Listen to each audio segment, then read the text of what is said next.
Hi, I'm Joshua Lindsey with CFM Building Science Solutions. On behalf of Expert Village, we're going to do a quality assurance walkthrough on this house.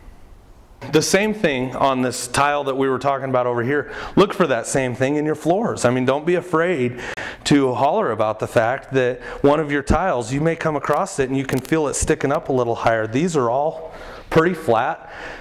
I would particularly call this a fairly good tile job.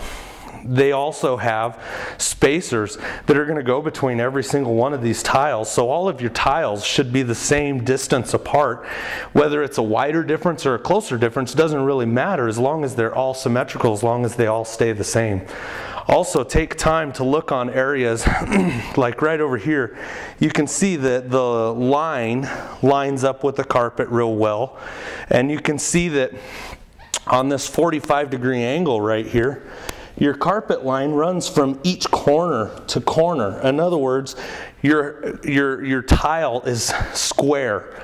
Your tile's all square with the house. The best way that you can tell stuff like this, throw a tape measure on this piece of tile right here and measure it to the wall and see that this piece of tile is the same distance there. If your wall's out of plumb with your tile, you know, you're not going to notice little areas where it's like that. If it's not really noticeable, then you don't have to really bother with it. But if it's noticeable, sometimes you'll find stuff like that that's just really noticeable. Maybe it'll be in a small area like this, where on this end you got 1.5 inches, and on that end you got less than 1 inch. This one actually looks pretty good. It's not too far off.